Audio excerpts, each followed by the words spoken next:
So I think I figured out why it is that we have socialists in this country. I think I've solved the mystery. I want to explain that to you. But before I do, let me tell you about stamps.com. So here's the thing. We're all busy these days, right? We're too busy. We've got too much going on. So something that feels like a small little errand can really become a big hassle. Something like going to the post office. With everything else you got going on in your life, it's just you don't have time for that. Ain't nobody got time for that, to quote Aristotle. And we're all looking for areas where we can kind of streamline things and make things easier for us to free up some precious time. And that's why you need stamps.com, one of the most popular time-saving tools for small businesses. Stamps.com eliminates trips to the post office, and it saves you money with discounts that you can't even get at the post office. I think that's the best part. Stamps.com basically brings the post office to your computer. And this is a huge benefit no matter if you're a small office sending invoices, if you're an online seller shipping out products, whatever it is. Even if you're just an average Joe like me, whatever your postal needs happen to be, stamps.com can handle that. Here's how it works. You just use your computer to print official U.S. postage 24/7 for any letter, any package, any class of mail, anywhere, it doesn't matter. Whatever it is, you can do it. Once your mail is ready, you just hand it to your mail carrier, you drop it in the mailbox, whatever, and it doesn't get much simpler than that. And simple is the key. Simple is my favorite thing. I didn't mention the best part in my view, or I want to expand on it a little bit. That's the money that you save. With stamps.com, you get 5 cents off every first class stamp and up to 40% off priority mail. So stamps.com is just a no-brainer, saving you time and money. And it's no wonder, it's not a mystery, why 700,000 small businesses already use stamps.com. That's 700,000 small businesses use this, so you know that it works. So pay attention to this part. This is the important part. Right now, my listeners get a special offer that includes a 4-week trial plus free postage and a digital scale without any long-term commitment. So you just have to go to stamps.com, click on the microphone at the top of the homepage and type in Walsh. That's stamps.com, enter Walsh. Stamps.com, enter Walsh. Save time, save money. The only problem I guess you'll have is figuring out what to do with all the extra time that you have once you've saved all of it. I suggest taking up beekeeping, but I mean, you could do whatever you want with the time. Stamps.com, enter Walsh. Check it out now. Okay, so my 2-year-old son has a routine at night that he's grown really attached to and accustomed to. And the routine is that my wife will bring him into his room and read him a story and put him down to bed, and then she'll leave, and then I come in separately and I give him a hug and I say goodnight. And he really wants that individual attention from each of us. You know, that's what his routine is. And any parent with a young kid, you know that they get a certain routine, especially at night, and they need that routine every night in order to go to bed.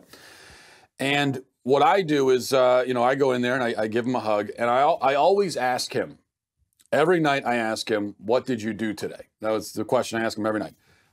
Even if I was with him all day, and so I know what he did, I still ask him, what did you do? Because I think it's good to try and teach kids how to answer a simple question like that, how to remember things sequentially and recount them to you. And it's also funny and kind of sweet at this age, though, because he can't think that way yet. I'm trying to sort of teach him, but he's not there yet at this age. He can't really remember in a logical, sequential kind of way what happened or what he did during a particular day. So when I ask him this question, he'll always tell me some story, and it's always a story that definitely did not actually occur in real life during that day. So when I ask him, what did you do today? He might say, go to jump house, or he might say, zoo, we go to zoo. Or he'll say that he went to Nana's house, or he'll just make up some story. And sometimes he'll even expand on the story. He'll say, Nana's house, ice cream at Nana's house, saying he had ice cream at Nana's house. And he'll say those things even if he definitely did not do any of those things. But then if we actually went to the zoo, and I ask him, what did you do today? He won't say he went to the zoo. He'll come up with some other thing. And why is that?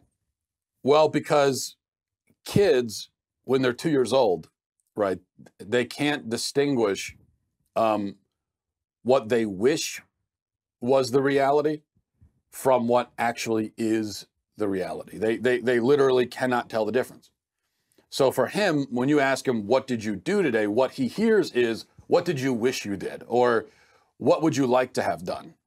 Or just tell me a story like that. He can't tell. That's how he hears it. He can't tell the difference between those things. So a child at this age literally psychologically cannot distinguish desire from reality. And that's one of the reasons why a 2-year-old kid, they have these temper tantrums where they ask for something and then you don't give it to them right away. And they just have a total meltdown because they really don't understand why it is. You know, when he comes in and asks for some juice and you say, well, we don't have juice, or wait a minute, I'll get you juice in a minute. And he starts melting down. It's because he really doesn't understand. It's like he wants juice. Why isn't there juice in his hand right now? He just asked for it. So why isn't there? He really doesn't understand it. And so there's this, so everything goes haywire in his brain, and then he melts down and freaks out. This is also why with kids, little kids, they'll say something that isn't true, but you can't say that they're lying. They aren't capable of lying. So if a kid knocks over a glass and it breaks and the milk spills everywhere, and then you say to them, did you just knock that glass over? And they say no. If the kid is 3 years old, 2 or 3 years old, that's not a lie. In the child's mind, he wishes that he had not knocked it over. And so when he says, I didn't knock it over, it's the same thing. Because he wishes he hadn't done that, it means that he didn't do that. So as I've noticed this feature in little kids, and it's very endearing and pretty hilarious when a child is 2 or 3, but as I've noticed it in my kids, I can't help but notice how so many adults in our culture today also do the same thing. And it's kind of scary when you're a parent and you see the way little children behave. It gives you such an insight into how adults behave, especially these days in our culture. Except it's not nearly as endearing or funny for adults. In fact, it's not endearing or funny at all. But it seems to me that a lot of adults are similar in that they struggle to see the distinction between what they want to be true and what is true. So take, for example, the alleged grown-ups who advocate for the government to forgive student loans. When I hear these people talking and explaining their point of view, I always think of my 2-year-old son. They're acting exactly the same way. They say, well, the government should just make this go away. $1 trillion in student loans. The government should just take care of that. I shouldn't have to pay it. The government should pay it. Money that people chose to borrow of their own free will and volition, they shouldn't have to pay that back. I shouldn't have to pay it back. The government should just take care of it. And then you say, you might argue back, well, that can't happen. It would be a disaster. The government can't just do that. It can't take the money has to come from somewhere. So if you're asking for the government to forgive your student loans, what you're saying is the government should take money from people who did not take out those loans and use it to pay off the loans that you took out. That can't happen. It doesn't make any sense. It wouldn't be fair. It would be economically disastrous. It can't happen. It's crazy. But the people advocating this, they have no argument in reply. They have no reasons. It's just, I want it to be this way, so it should be. So you'll notice that their reasons for why the government should forgive student loans, their reasons never have anything to do with feasibility or economics, or even really justice or anything like that. It's just their reasons all have to do with how it would benefit them personally. And so when you're trying to argue with them about, you're trying to talk about the issue on sort of a grander scale, all they want to talk about is, well, yeah, but I mean, I'm having trouble paying my rent because of my student loans. So, and you say, yeah, but so what? That doesn't mean, well, what do you mean, so what? But this is a problem in my life, and so it should just be solved. Socialism is gaining popularity, especially in the younger generations, on this same basis. People who just never, their mentality never developed past the age of 2 or 3. There are people who want socialism to work, insist that it will work because they want it to, not able to distinguish between what they want and what actually is. So they say we need to have socialism, and you point out that all of these socialist systems throughout the last 100 or so years have resulted in calamity and death on an astronomical scale. You tell them to read the Gulag Archipelago. You tell them to read about Venezuela, look at North Korea. You give all this evidence, but it doesn't matter. They want socialism to bring about a utopia, so it will. The fact that it never has before doesn't matter. The fact that it has resulted in tragedy and travesty and death doesn't matter. The fact that we can look at all of these other countries and see real world examples and see how horrifying they are doesn't matter. None of that matters. You could show them pictures of the socialist bread lines, and that doesn't matter, because in their minds, all they're thinking is, well, yeah, but I want it to be different, and so it will be. I think the Green New Deal is the most prominent and striking example of this mentality. Have you ever tried speaking to a true believer in the Green New Deal? Have you tried talking to them about it, getting their reasons for why?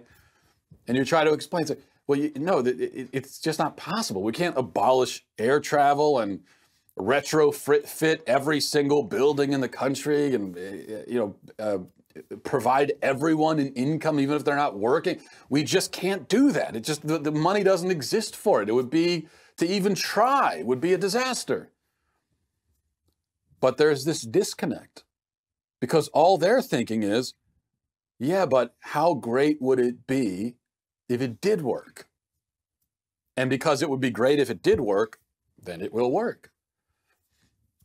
So the only remaining question is how is it that so many adults have made it to adulthood without developing the ability to distinguish desire from reality?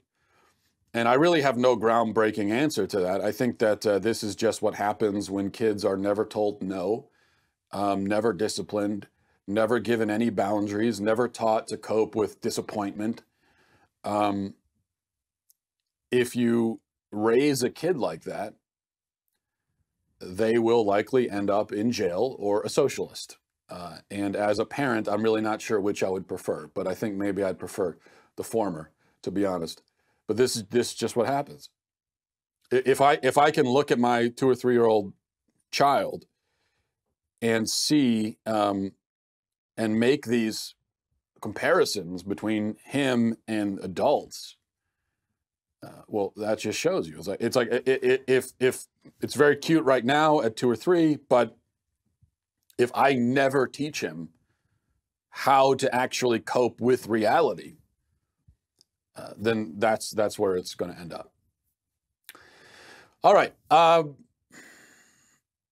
So switching gears here. Last night there was an utterly horrifying, though compelling, and I think important documentary that aired. The first part of it aired on HBO. It's called Leaving Neverland, and it's about Michael Jackson's monstrous abuse of 2 young boys. 2 young boys who are now adult men, named Wade Robson and James Safechuck. Jackson was accused by 5 boys in total, and this documentary focuses on 2 of them. And it tells the story about how Michael Jackson would find these kids, groom them, endear himself to their families, kind of set the stage for what comes next, and then he would make his move. And the sexual abuse, when it began, was, of course, just, and it was described in graphic detail in the documentary, but it was, as you would expect, revolting, vile, evil. I mean, just nightmare-inducing. Now, but I'll tell you, as I was watching this, for me, the most shocking aspect of the documentary, aside from the graphic details of the abuse itself, but the most surprising thing to me as someone who was, I was a young kid myself when Jackson's was really at the height of his fame. So I never really paid attention to, I didn't really pay attention to Michael Jackson. I never listened to his music. I didn't really care about him. And the whole thing, when I was a kid, I mean, I just wasn't paying attention to it. So as I'm watching the documentary, it really surprised me to see how Jackson was constantly draped all over young boys in public, on camera, constantly, all the time. It just was, they've got just reams of footage of this guy just walking around with holding hands, he's got his arm around all these random young boys. He groomed these kids in public for the whole world to see. And he would have one male companion who went with him everywhere. It wasn't just like the kid showed up at a charity event with him one time. It was like they would have one kid who was with him for like a year, everywhere. They'd be on private planes together. They would go to all the shows together. They would just always be together. And holding hands, having their arms around each other. And it would be like that for a year. And then the boy would be replaced by another boy who looked strikingly similar, but often was younger. And this was the process that would unfold in public for everyone to see. That Michael Jackson would always have a new companion, was always a young boy. They always looked similar. He never had an adult companion, that as far as anyone could tell. And it was never a girl. He would never, so this idea, well, he just loved kids. He was a kid himself. He liked hanging out. Yeah, well, then why was, but so what is it? He never had little girls around him though. If you notice that, it was always little boys. Always little boys around the same age. Everything's the same. So I look at that now, and it wasn't all that long ago, but I think it's hard. I can't even imagine now a world famous pop star who is known to always have young male friends flanking him. It's just, but this wasn't all that long ago, and this is what was happening in public. And that's the thing here. Jackson's deranged, cultish, idiotic defenders, and these people really are just disgusting. Honestly, they are. The people that defend Michael Jackson, these people, I have so much disdain for them. But they'll leap to the pedophile's defense and they'll say, "Oh, nothing was proven. He was found innocent in court." Okay, first of all, I've heard that over the weekend, as I've been talking about this on Twitter a little bit. I've heard that phrase so many times. He was proven innocent. No, do you know anything about how the justice system works in this country? He was not proven innocent. That's not what happens. He was not convicted. He was acquitted. Okay, you're either convicted or not. He was not. But just because a world famous, beloved, mega wealthy pop star with an army of top lawyers managed to secure an acquittal rather than be convicted based on accusations from powerless, nameless kids, that does not mean he's actually innocent. Okay, just because a rich and famous person can buy an acquittal for themselves, that does not mean that they're actually innocent. So we can use our brains here, which the jury did not do in his, whatever it was, 2005.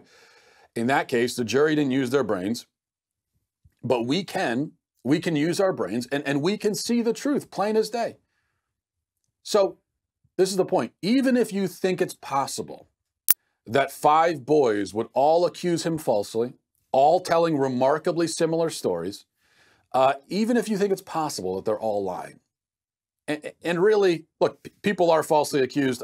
I've said that many times, and there have been recent examples of people being falsely accused. But if you have 5 separate children over the course of a decade coming out and accusing you of abuse and telling the same kind of story of abuse with all the same lurid details, well, the chances that you're innocent are just extremely low. And in fact, I'm trying to think of an example of a person who was accused 5 times of child molestation and was not a child molester. Maybe you could I can't think of an example. But even if you ignore that fact, and if you ignore the fact that he paid off, at least one of his accusers.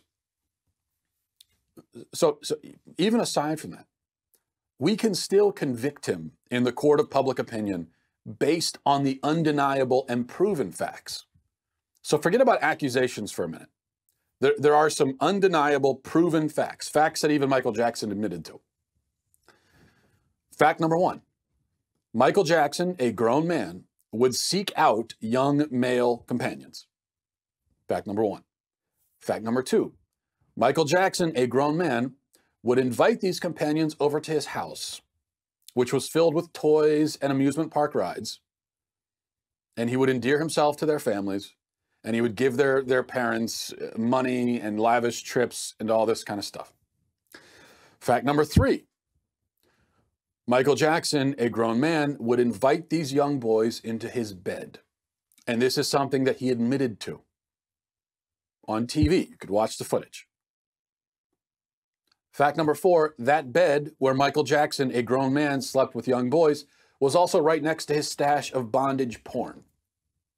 Fact number five, that bed where Michael Jackson, a grown man, slept with boys was also in a room behind a locked door at the end of a hallway that was rigged so that alarms would go off if anybody was approaching.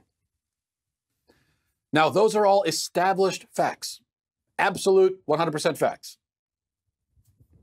And those right there, all by themselves, are enough for any sane person to know that Michael Jackson was a predator. That's all you need. You don't need anything else.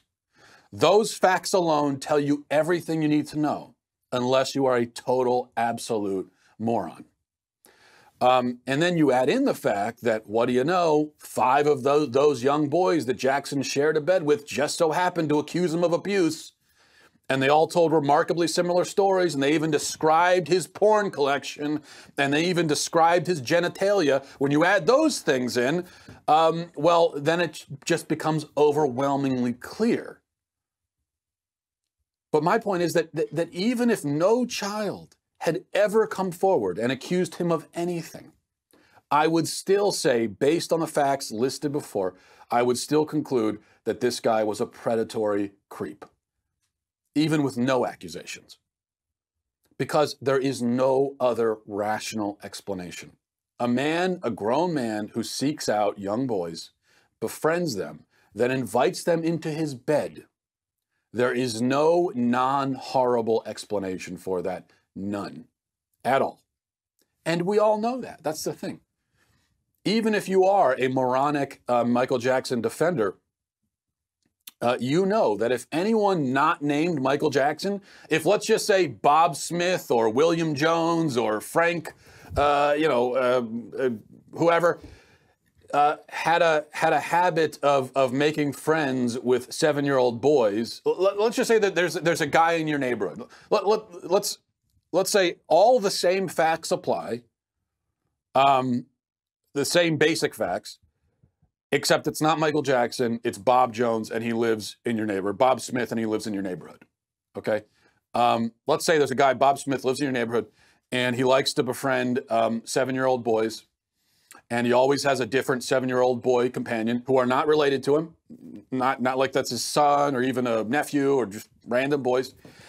And he likes to have sleepovers. Well, he'll invite these young boys over, and he likes to invite them into his bed.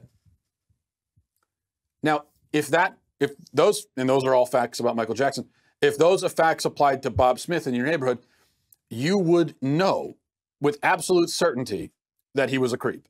And you would call the police, and then he would go to prison because Bob Smith in your neighborhood wouldn't have the army of lawyers. And he also wouldn't have the advantage of jury members who know him and love his music. Which obviously, when you've got a guy like Michael Jackson on the jury, ideally, you're supposed to try to find people that have never heard of him, but it's just, in 2005, there was no way you would find anyone who had never heard of Michael Jackson. So, if that was Bob Smith, you would know for certain that he was a predatory creep, and he would go to jail, and that would be it. Yet, as I've established, in spite of this overwhelming evidence that Jackson was a monstrous, horrible, predatory freak, in spite of that, legions of Jackson's fans still defend him. And they defend him viciously, sending hate mail and death threats to anyone who discusses his pedophilia, swarming like zombies to defend their favorite pop star, so much so that there are a lot of people who just don't even want to touch this subject because they don't want to deal with Michael Jackson's idiot fans. Well, I don't really care about that, which is why I'm, but and as I think about this, and I just trying to wrap my head around these people who still defend this guy. And the really revolting thing when I think about it is that these people can't possibly be as stupid as they portray themselves to be. The defenses they offer are so weak and so desperate that there's no way that they actually find their defenses convincing. Like, I'm not kidding. A Michael Jackson defender sent me last night a list of boys that Michael Jackson did not molest. That was his defense of Michael Jackson. He said, oh yeah? Well, here's a bunch of boys that Michael Jackson didn't molest. What do you think about that? Okay, well, first of all, how do you know that he didn't molest those boys? Second, so what? There were plenty of women that Ted Bundy didn't kill. Almost every woman in the world was not killed by Ted Bundy. Almost every single one, except for the several that he did kill. So what does that mean? And just to go back to the first point, just because a person says that they were not abused as a child doesn't mean that they actually weren't. And that's part of the abuse. Now, I know everyone say, well, Macaulay Culkin wasn't abused. Even if he wasn't, so that proves that Michael Jackson didn't abuse these other kids who he slept in a bed with? And I'm not saying that Macaulay Culkin says he wasn't abused, and then, okay. But, only he knows. The other guy who would know is dead now. But, mercifully. But the fact that we have to deal with here is that when a child is groomed from a young age and brainwashed and manipulated by a monster like Michael Jackson, there's a very good chance that they'll never say anything about it. I mean, how many times do you have to see this before you understand this is the way it works? People can be abused and they could wait 50 years to say anything, especially if they're abused as young children. Michael Jackson preyed on kids who were like 7 or 8 years old. This is straight up pedophilia. These are young children. And to be abused at that young, at that age, and then on top of that by a guy who's the most famous, one of the most beloved people in the world, you have no idea what that does to your brain and what it does to you psychologically. So you could have people who never say anything, either because they're afraid or they're confused, or even because through this brainwashing, they've developed what they think is sort of a love for their abuser. Now, it's not really love, but they can't tell the difference because of the trauma that they've endured. And that's one of the really disturbing things when you watch the documentary. You can see how these two men who are coming out and telling their story, they still appear to have mixed in with all this, with all the anger and the hurt and everything that they're obviously feeling.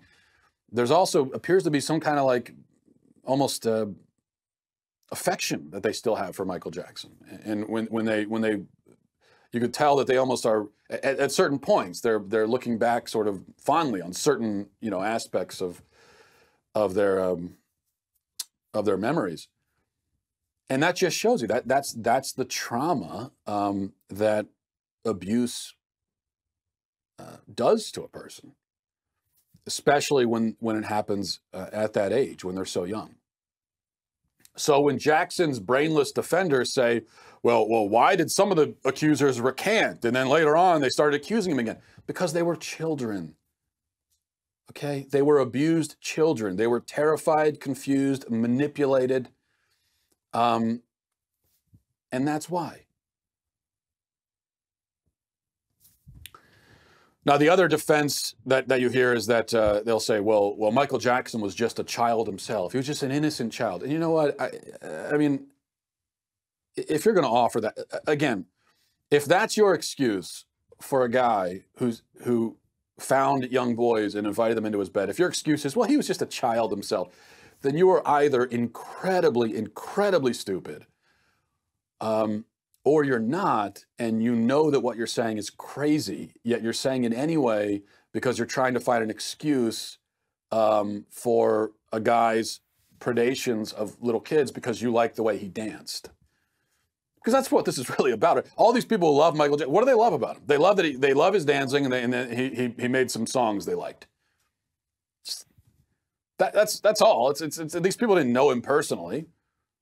They liked his songs, they liked his music video. He danced really well in Thriller, and so based on that, you've decided that no, he's not a child molester. And you know, he slept in bed with little boys, but you know, there's a perfectly good reason for that. There's no way that a guy that danced that well, I mean, there's no way he could be a pedophile. That's essentially the logic. So, what do we do with this? I think the question is, should Michael Jackson's habit of molesting boys cause us to enjoy his music less? Should he be posthumously shunned and shamed? And I would say to that, yes, absolutely. We should enjoy his music less. In fact, I don't know how you could listen to his music at all, given this. And he should be posthumously shunned and shamed. I mean, it's a great tragedy that he couldn't be locked in a cage in a prison cell when he was still alive, but because we didn't have that chance, then yes, and his estate, which is worth billions, should be worth nothing. It should be worth $0. And I know that I have made the opposite argument with other dead famous people and historical figures. In fact, just recently, I condemned the efforts to posthumously shame John Wayne for his racist opinions that he gave in a magazine 50 years ago. But there's a big difference here. Okay, first of all, Michael Jackson grooming and molesting boys is a much worse offense than John Wayne sharing wrong opinions. Second, I have argued forcefully and repeatedly that the sins of people from the past have to be understood within the context of their time. So we have to understand things in historical context, but there is no historical context that mitigates Michael Jackson molesting boys in the 1980s and 1990s. Third, there are, historical figures who are accused of some very serious moral infractions, like Christopher Columbus, for instance, but who, like Columbus, in my view, still made enormously significant, irreplaceable contributions to our civilization. Men who you might say our civilization would not exist in its current form if not for them. Men who also, we should note, while possessing great flaws, had great virtues, like courage, for instance. And I think in their case, even if they also did very bad things, we should still honor them and remember them and appreciate their contributions as a matter of history. But Michael Jackson, he just made some songs people like. That's all he brought to the world. That's all. If he never existed at all, everything would be basically the same. There would be almost no difference, except these families that he destroyed maybe would still be intact. So that would be the big difference. So without Michael Jackson existing, there would be positive differences in the world. But it's not like if you get rid of Christopher Columbus and who knows? I mean, everything could look different without Columbus. With Michael Jackson, it's not that way. So it seems to me that his evil deeds far, far, far outweigh his good contributions which consist, frankly, of just some catchy tunes, and that's it. And yeah, I mean, music is important, and it makes us feel good and all that kind of, and that's fine, that's great. But it's just pop music. That's all, guys. That's all it is. If that's all a person brought to the world, and in the good category, and then in the bad category, you have the serial molestation of innocent children, then I think that's someone that we just need to toss out. There's no room for them anymore, and there's no reason to remember them fondly or anything. They should just be forgotten. except in the context of using their story as a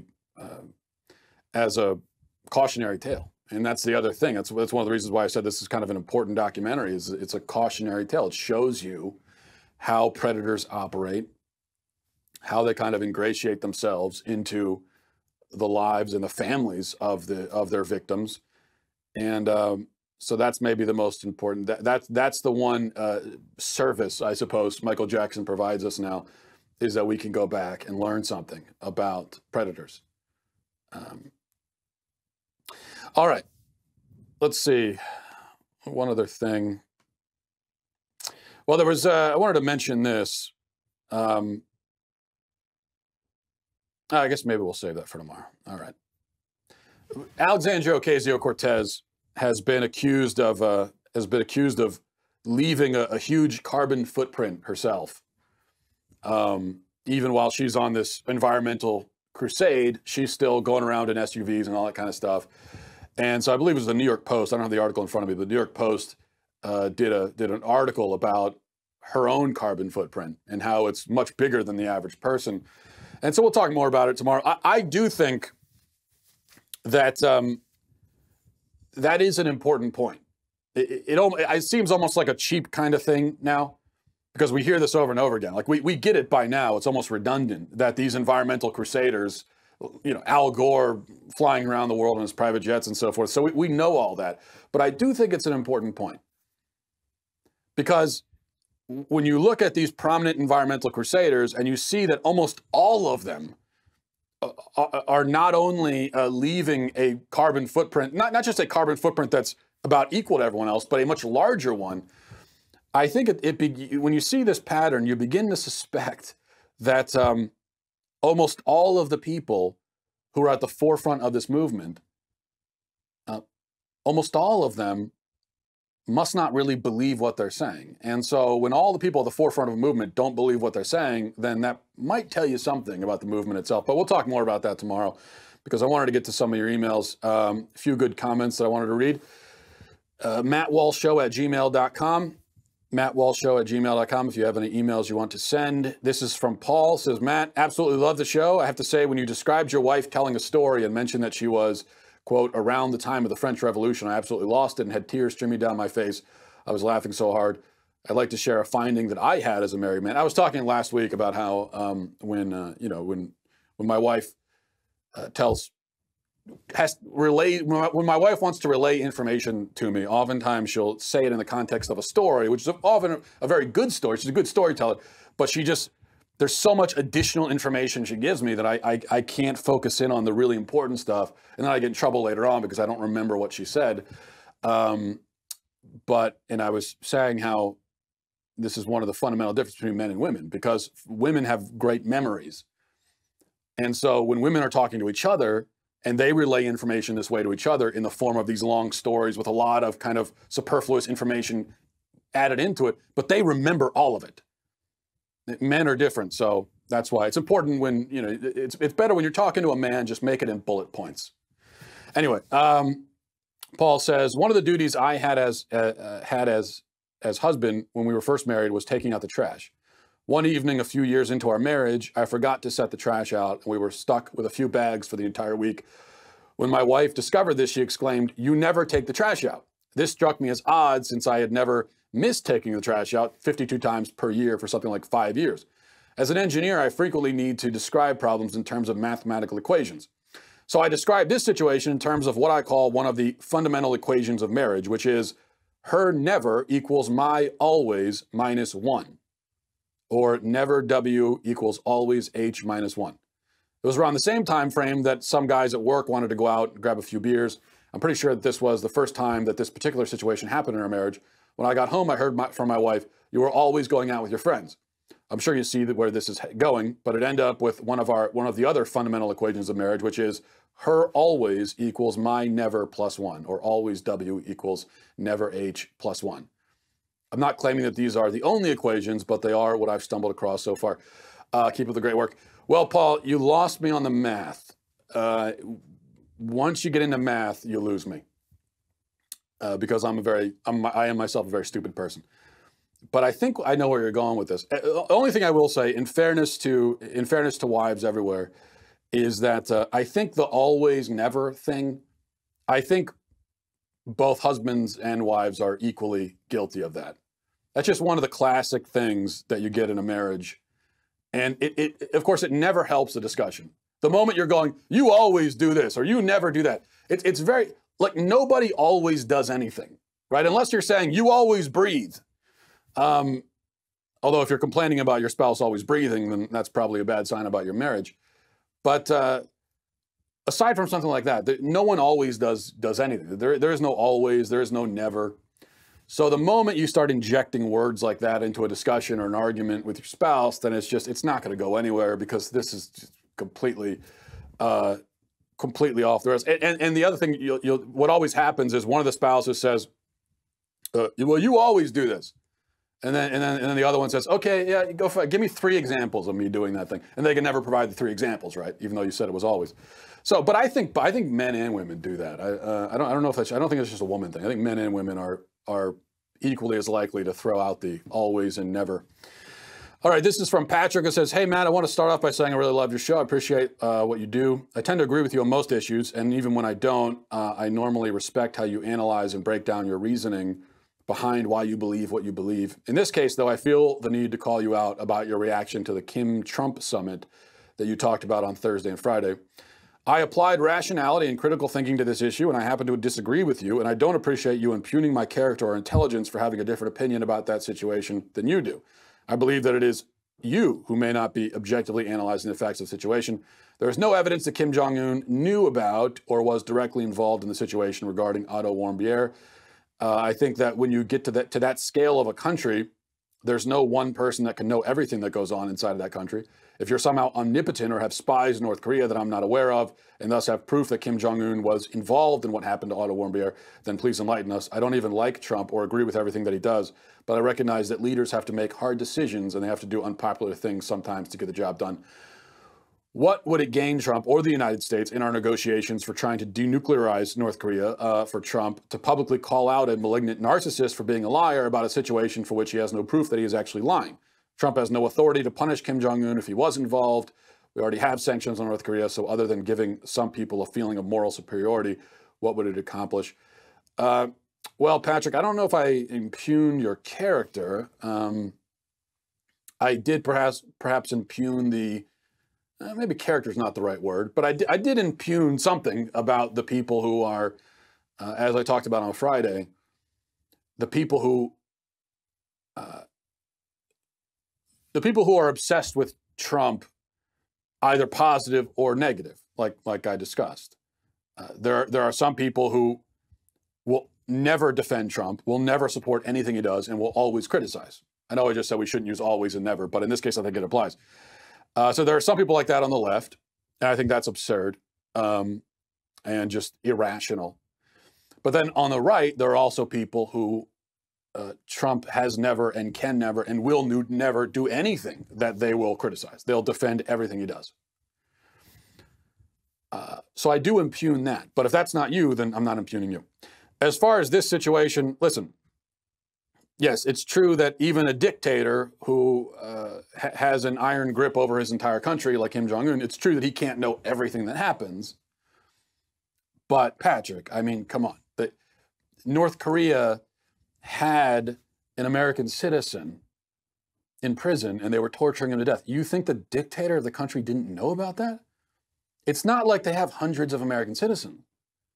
They had this one guy, and it was a big deal. It was a big international news, a big diplomatic crisis. And you think he didn't know? That the dictator of the country did not know? It's just, that defies common sense. I'm sorry. He definitely knew it. And I think Trump definitely knows that he definitely knew it. Yet he said what he said on Friday.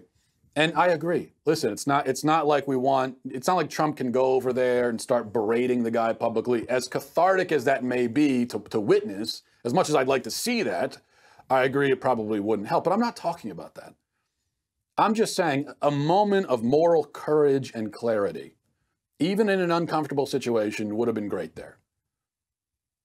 rather than backing down and defending the dictator and bowing before him and saying, oh, no, he never could have. Oh, Chairman Kim, my good friend, never would have done that. No, you see, I think that there's a wide chasm between that reaction, which is what Trump was doing over there, and berating Kim publicly, which is what, by the way, what Trump did like 2 years ago when he was trolling him on Twitter. But I think there's a wide, Trump has never figured out an in-between between those two. I think there's an area in between, a very rational, mature, morally clear in-between zone that I think Trump could find, and that would be good for everybody. All right, last email. This is from Travis. Says, hi, Matt. I just saw your most recent segment where you posited the question, when will the majority stand up? I think this is the most important question in regards to the issue because, as you noted, it seems as if the vast majority of people believe this gender baiting ideology is insane. Unfortunately, however, I think I have some understanding as to why most people are unable to stand up against this agenda. And if I've heard enough of your podcast, I think you'll agree with me. The problem is that we, as in the prominent culture, value the individual's inviolable right to choose whatever end available. This tacit belief that all matters is the unrestrained act of will unless it hurts someone else is the all that is left of our morally vapid language. It reminds me of what I heard you say about how we use the term consent as the only word left that we use to describe sexual immorality. It seems to indicate our utterly empty moral grammar that is left for us in this increasingly nihilistic age. Yeah, I think moral grammar, that's the right way of looking at it. Yeah, I do think that this is, there's always there's kind of a paradox here because on one hand, our culture seems to value choice and has sort of made an idol of choice to the point where you can choose to kill your child, you can choose your own biological identity. But then on the other hand, we see so many areas where choice, particularly in the areas of religious liberty and free speech, where choice is constricted. So we value choice so much that you should be able to choose to kill your child, choose your own biology. But if you're a Christian business owner, you can't choose to not make a cake for a gay wedding. So there is always that. Anytime you try to boil it down and get to the heart of the matter with our culture, it's never quite as simple as that because there are always exceptions. Like we're always looking for, okay, we know things are going off track, but what are the new rules in our culture? What are they exactly? And you think you stumble on one of them. Okay, well, one of the new rules is you can choose whatever you want. Whatever you want to choose is okay. But then you realize that, well, no, you could choose whatever you want as long as your choice is one of these things over here, not one of these. And I think that's just what happens in a confused society. That's sort of the point, really, is that there are no fundamental principles or rules or anything. Everything is just kind of conflicted. Confusion reigns supreme. But thank you for the email. We'll leave on that somewhat depressing note, and I'll talk to you tomorrow. Godspeed.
The Democrat presidential field continues to grow. There are now approximately 320 Democrats who are not running in 2020, though 170 of those have formed exploratory committees, and the rest are unborn children and not expected to survive.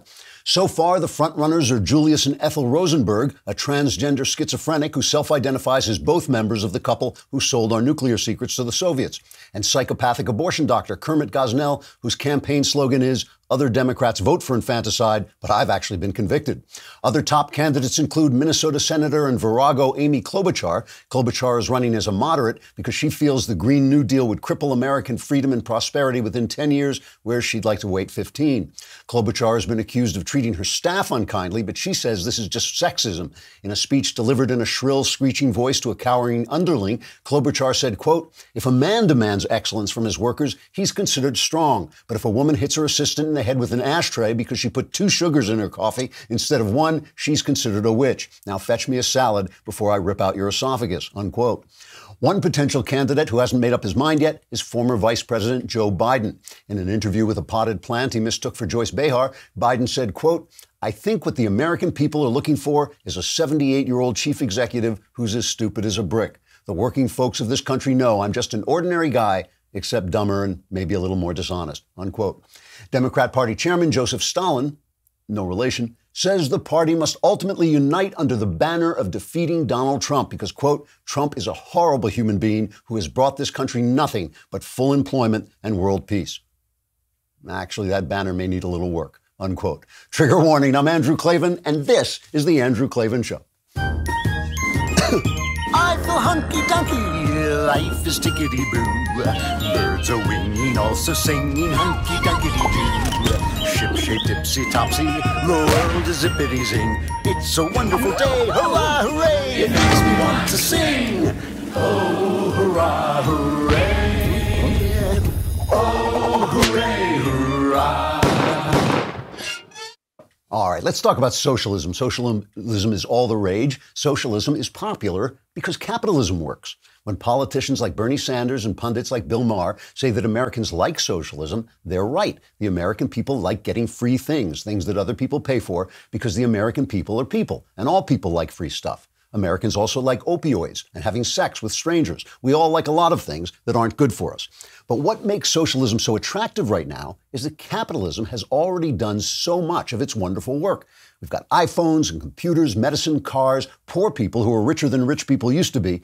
We have those things already, which we wouldn't have had if we'd been socialist all this time, and we can't imagine the things that capitalism is yet to deliver, and which it won't deliver if we have socialism now. A cure for Alzheimer's, a brain implant that increases your IQ, that thing in Star Trek that beams you up places. All those things might exist, but they won't exist if we take away the freedom and billion-dollar incentives that move people to invent them. Although, let me tell you right now, if they do have that beam me up thing, I am not getting on. It's insane. Because in America, capitalism has made us so rich, so happy, that we feel free to destroy it. We've already got the stuff it creates, and we can't imagine the even much more wonderful future it will give us. That's why Trump's crazy CPAC speech over the weekend was sane, and Bernie Sanders and the AOC Democrats are absolutely out of their minds. We'll talk about it more. But first, do you want to look like me? Of course you don't. So that's why there's Hair Club for men. What are you, nuts? Of course not. It's Hair Club for men. You can keep your confidence, keep your hair. They are inviting you to become part of the Hair Club family to see how getting the most out of your hair can change your life. And when you find out, let me know. Hair Club is the leader in total hair solutions with a legacy of success for over 40 years. A little late, Hair Club, for me, but not for you. Because whether you're looking to revitalize the growth of your own hair or to learn more about the latest proven methods for hair replacement or restoration, Hair Club's professionally trained stylists, hair health experts, and consultants will craft a personalized solution to ensure you feel your best and get the most out of your hair. Do not let this happen to you. Get ready to love your hair. If you're a new client, just dial **004 from your mobile phone and we'll shoot you a text to schedule your free hair, health, and scalp analysis right from your phone. That's **004 to set your appointment and get your free hair care kit and $250 credit towards qualifying services. That's a total value $300 for new clients. Experience your hair and your life at its best. Only with Hair Club. You will love the club. I guess I'm supposed to say star, right? There's star 004, but that's, you'll figure it out. Also, by the way, I had some very slight bad news over the weekend, which was that Another Kingdom, the novel, which was due to come out tomorrow, has been delayed a couple of weeks because of a printer's error. That's bad news for me. That's not really bad news. It doesn't really matter. It's just a couple of weeks. But it means that you have more time to get all that free stuff they're going to give you for pre-ordering the book. So if you go to anotherkingdombook.com, you can still get that free stuff, including a prequel to the book that I wrote that's as long as a small novel. So Donald Trump, what is he, like 72? He's over 70 years old. Donald Trump gets off the plane from Vietnam. He's been, screaming at Kim Jong-un. He goes to CPAC, right? And he talks off script for 2 hours. And of course, the audience loves him and they go crazy. And some of it was absolutely hilarious. Some of it was hilarious. I'm just going to start with a longish clip because it gives if you missed the speech, it was wild. It was wild. I mean, he was 2 hours he went. And obviously, the written speech must have been like 45 minutes long. And he was just rambling, going from thing to thing in middle of sentences the way he does. And yet, it was weirdly a great speech. So play cut number 4. He goes off on this investigation, the Russian collusion thing. I saw a little shifty Schiff yesterday. No, it's the first time. He went into a meeting and he said, we're going to look into his finance. I said, where did that come from? He always talked about Russia. Collusion with Russia. The collusion delusion. So now we're waiting for a report, and we'll find out whether or not and who we're dealing with. We're waiting for a report by people that weren't elected. Think of this. We had the greatest election. In all fairness, I used to hear Andrew Jackson. This was now greater than the election of Andrew Jackson. People say that. No, people say it. I'm not saying it. All right? This was the equivalent or greater. They used to go to Ronald Reagan when I first started. This is Ronald Reagan. Then we started really doing well, and they were coming from everywhere to vote. Those red hats and white ones. The key isn't the color. The key is what it says. Make America great again. That's what it says. Right? But we had the greatest of all time. Now we have people that lost. And unfortunately, you put the wrong people in a couple of positions, and they leave people for a long time that shouldn't be there. And all of a sudden, they're trying to take you out with bullshit, okay? With bullshit. We're bleeping the President of the United States. When I was a kid and I was in radio, worked in radio, while I was trying to become a novelist, and before I could, just do that. This so long ago, so help me, we had tape, those big reels, and you had to cut the tape, and you'd cut the tape with a razor. You probably have never even seen a razor blade that's not attached to a piece of plastic. This was just a razor blade, and you would sit there and cut it out, and then you take out a piece of tape, and you'd splice the tape together. You were not allowed to edit the President of the United States. If the President of the United States stuttered, if he said, you were not allowed to edit the President of the United States. It was not a law. It was just kind of journalistic integrity demanded that the President get to say whatever he wanted to say. We have to bleep this president. He actually is cursing on stage, which is just an amazing, amazing thing. And yet, everything he said, you know what he's saying, you understand what he's saying, everything he said is true. Adam Schiff and all the guys in Congress are now investigating all these things. They've opened investigations into obstruction. They're calling for 60 people to come and talk to them, and all these documents they're getting. And, this is a win-win for them. This is a win-win for the Democrats because it's Oppo research on the people's dime. Basically, whatever they find out, whatever they can come up with, if they get his tax returns, if they get whatever they get, they're not going to impeach him, I don't think. I don't believe that. They may be pushed to it, but I don't think they will. But they use that in 2020. They can throw that stuff at him, and you paid for it. You paid for the Oppo research, and that's what it is. And meanwhile, in the meantime, they just accuse him. Adam Schiff, this McCarthyite guy, he's my congressman. He really has behaved shamefully and shamelessly. He's now just throwing out charges. This is on Face the Nation, CBS. We're also looking at persistent allegations that the Russians have been laundering money through the Trump Organization. I don't know that that's true, but if it is, again, it's a profound compromise of this president. You said you don't know that that's true. Who can answer that question for you? Who do you need to talk to? Well, we'll need to talk to some of the banks that have been doing business with Mr. Trump, like Deutsche Bank, which has had a history of laundering Russian money. It was a bank, one of the very few, if only, that would do business with Mr. Trump after American banks refused. But we also will want to speak with the accountants, the chief financial officers for the Trump organization, and others who would have information about the Moscow Trump Tower deal, about the issue of money laundering. In fact, we're bringing Felix Sater in to talk about Moscow Trump Tower in a couple weeks. So there are any number of witnesses that can shed light on whether America's national security is compromised because the president has been pursuing financial interests with the Russians. This is amazing. This is so appalling that their justice reporter, I think it was still on CBS, Paula Reed, the justice correspondent, actually called him out after he was gone. Nobody said anything to him. I was saying they never asked him for proof. What are you talking about? How can you throw these things around? But finally, I mean, this is like Edward R. Murrow taking on McCarthy. Finally, some reporter has the guts to say that Adam Schiff is doing something that is wrong per se. Here she is, Paul Reed.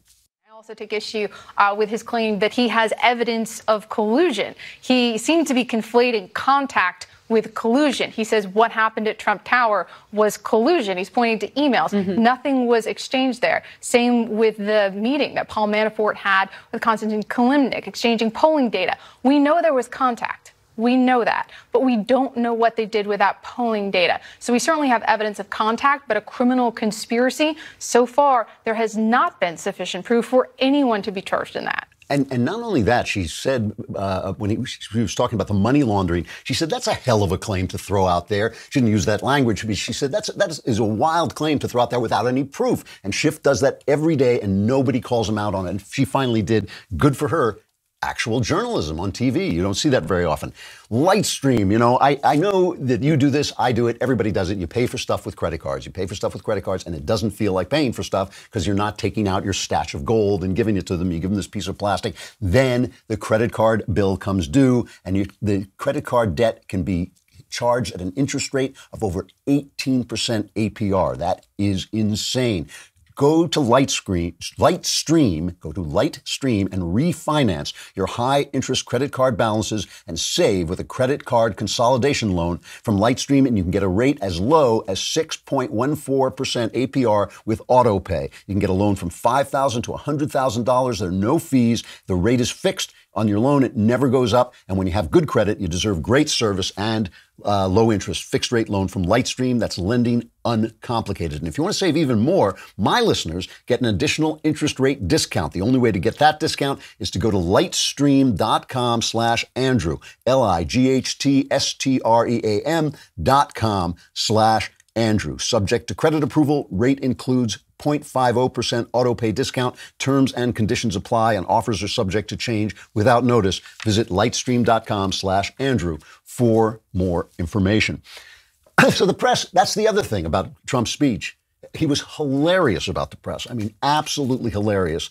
And they're standing right there, which is great. And he had me laughing out loud. And because they do this stuff where they report everything breathlessly, every source who says a nasty thing, every source who says, oh, yeah, I heard Donald Trump say this, is in the New York Times right away. They don't check the source. They don't have to check the sources. If it's too good, if it's against Donald Trump, it's too good to check. And he went after them for something that has bugged me as well. He went after the press for this thing where he said, he made a joke during the campaign, oh, I wish Russia would find Hillary Clinton's email. Obvious joke, obvious New York type joke, obvious Trump type joke. And they said, that's collusion. He's colluding right in front of us. And he talks about this. This was number 8.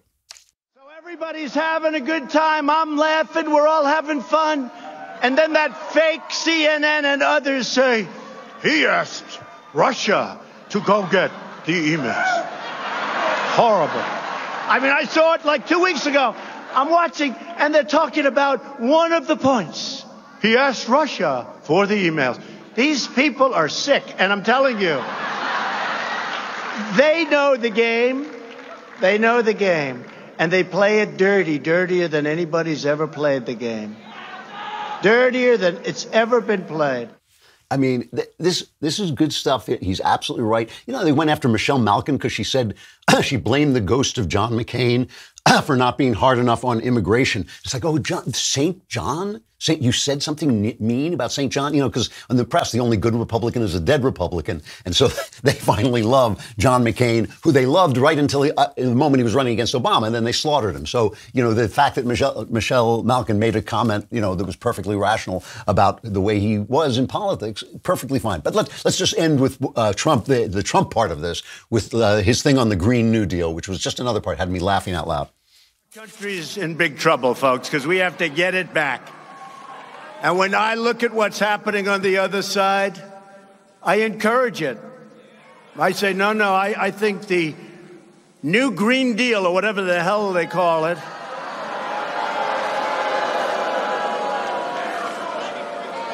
the Green New Deal, right? Green New Deal. I encourage it. I think it's really something that they should promote. They should work hard on. It's something our country needs. Desperately, they have to go out and get it. But I'll take the other side of that argument only because I'm mandated to. But they should stay with that argument. Never change. Never change. No planes. No energy. When the wind stops blowing, that's the end of your electric. Let's hurry up. Darling? Darling, is the wind blowing today? I'd like to watch television, darling. I mean, it's good material. This speech. I mean, the speech was, watching it, you thought like, oh, Lord, this guy is out of his mind because he was just all over the place. But when you thought about it, it all made sense. It all hung together. And you knew it was a good speech because of the press reaction. You knew it was a good speech because of the press reaction. We've got to go to CNN. At one point, Trump was talking about restoring our heritage, restoring America, make America great again. So much. One thing, you can always turn to CNN for so much historiizing, okay? Here's CNN's Sam Vinograd. She's asked this question. You got to listen to this amazing response. Sam, the idea of preserving heritage taps into historically darker times, certainly. Not only that, though, you say what we heard from the president in those remarks also could pose a national security concern.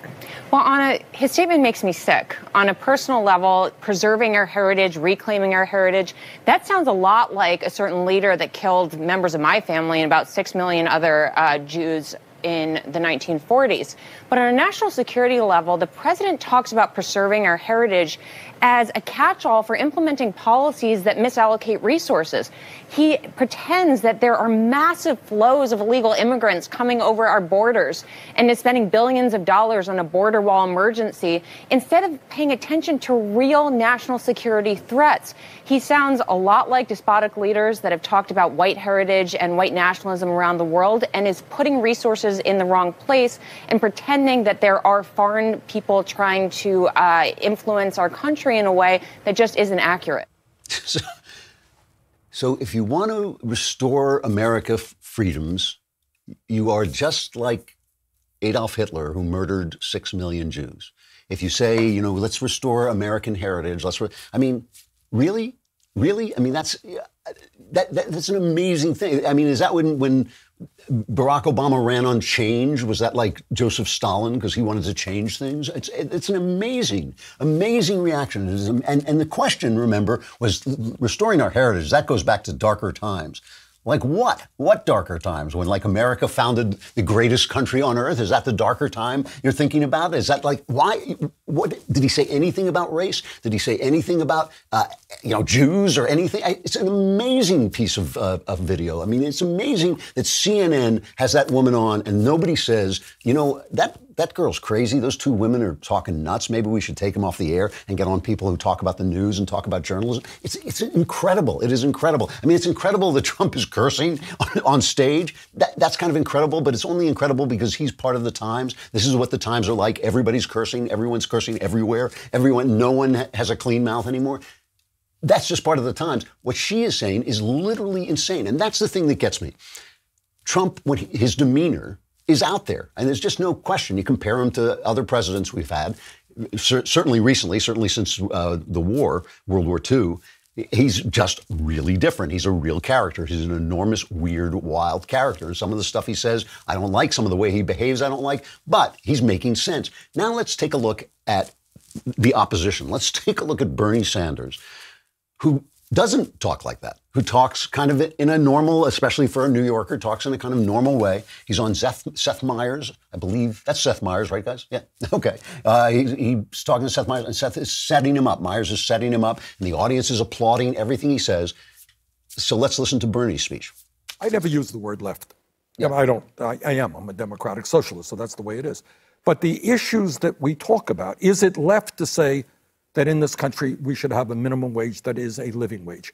Is it left to say that everybody should have health care as a right, that we should expand Social Security because so many of our people can't make it, elderly people can't make it on $12,000, $13,000 a year? Is it left to say that we have to rebuild our crumbling infrastructure and create millions and millions of jobs? Is it left to say that we have to address the crisis of climate change? Or that we have to deal with criminal justice reform or immigration reform? We have to deal with sexism, racism, and homophobia. I don't think those are left issues. I think sometimes the media makes a big deal about it. I think, in fact, on all of those issues and more, sensible gun safety legislation, I think you have the strong majority of the American people saying, yeah, I agree with that. It's interesting because to some degree, he's probably right. To some degree, if you say to people, should there be a minimum wage? Should we have, free health care? Should we have more Social Security? Something that the Democrats are moving. They didn't run on that, but they're moving to do it because for a couple of reasons, because things are so good and people don't know where that goodness comes from. They think that, we stand on the shoulders of giants and we think that we're flying. We stand in this wealthy country with all the gizmos we have, all the things we can do, that you can call up the culture of the universe, with a keyboard. People who were born after a certain time don't know how that happened. It happened because there was freedom and there was incentive, and guys sat in their garage and said, hey, maybe we can make a computer. Maybe, they dropped out of college. These guys weren't educated by people who thought they were experts. These guys made this stuff themselves and became billionaires. And now, Bill Gates is one of the great philanthropists in the world. You may not like what he's giving to, but he's given his money away. Who wants to stop them? You only want to stop them because you can't imagine the future. Socialism is always about stealing the stuff that people made in the past. You notice you ask occasional Cortex, Alexandria occasional Cortex, how are you going to pay for that? She says, well, how do we pay for wars? How do we pay for that? She doesn't know. She doesn't know where that money comes from. It came from capitalism. It came from people being free enough to create the incredible wealth. Stop capitalism, you stop the wealth. And you don't know the things that are coming. You don't know the fantastic stuff that capitalism has yet to create. There's an entire world that we've never seen before, that I may never get to see, that capitalism will create, that you don't see. So you don't know what you're sacrificing when you say, oh yeah, let's have free health care. You don't know that you're getting rid of them. That is going to get rid of the medicine that might cure your Alzheimer's when you're older. You don't know that that's going to happen. He says the minimum wage destroys jobs. In Oregon, they just passed a law mandating rent control. That's going to bring down rent control. Oregon has a problem with the price of property, with the price of rent, because it passed a law limiting the growth of cities. And Oregon is growing. So smaller and smaller cities can't grow because they're protecting the farms. They're protecting they're always protecting the past. They're protecting the past so they can't grow into the future. So now there aren't enough apartments. So now rent is too high. What do? We mandate that you can't raise the rent. We have a law that says you can't raise the rent past 7%. So what do the builders do? They say, well, I'll build in Omaha. I'll build somewhere else. Or I'll only build apartments for rich people. That's what essentially New York, Manhattan has rent control. It has emptied the city. It has emptied the island of Manhattan of middle-class people. They're all in the boroughs now. Manhattan used to thrive. It used to be one of the very few places, urban spaces in America where people could live, But once you have rent control, at first the government screws it up, and then the government says, you know what you need? You know who has to fix this? The government. The government has to fix this. It's like you're inviting a plumber to your house, and he floods the house, and he says, you know what you need? You need to hire me to fix that. That's what it's like. So Bernie is talking, first of all, he calls himself a Democrat socialist. He's a communist. This is a guy who praised Castro, who praised the Soviet Union, honeymooned in the Soviet Union. You remember that thing? We have that clip about the bread lines? Listen to this. It's funny, sometimes American journalists talk about how bad a country is because people are lining up for food. That's a good thing. In other countries, people don't line up for food. The rich get the food and the poor starve to death. Bread lines are a good thing. That's Bernie Sanders' America. That is Bernie Sanders' future. He doesn't know. He thinks, how can I pillage the wealth of the past to give stuff to everybody, instead of thinking, let's risk. Let's have the risk and the excitement and the freedom of the future, and people will have more stuff than you've ever seen before. It's just because he hasn't seen it before. He can't imagine it. He doesn't think it's there. Socialism is all about the past. Socialism is all about pillaging the past. You know, it used to be socialism was take over the means of production, right? And then spread the wealth, give the wealth to whoever needs it or wants it. That didn't work, because when you take over the means of production, the government ruins everything. They can't run stuff. So the companies failed in the Soviet Union. At first it was great. You modernized everything. And then, of course, it all collapsed. But now they don't do that anymore. Now they say, let's have free market societies, and then we'll just steal all the money. But that does the same thing. It just takes a little bit longer. You know, there was a really interesting exchange on ABC, it was, where Matthew Dowd, do we have this one? Yeah. Let me just see. Oh, there it is. 10. So Michael Dowd was saying, the people saying the same thing Bernie was saying, that the people love this stuff. The Democrats represent the people. And Sarah Fagan, who is, I think, an old Bush administration hand, responded. Let's listen to this exchange. The Democratic Party has moved farther to the left, will move farther to the left by the end of this process than the Republican Party moved to the right over the last decade. And the most important and arguably influential Democrat isn't able to run, Congresswoman, Ocasio-Cortez.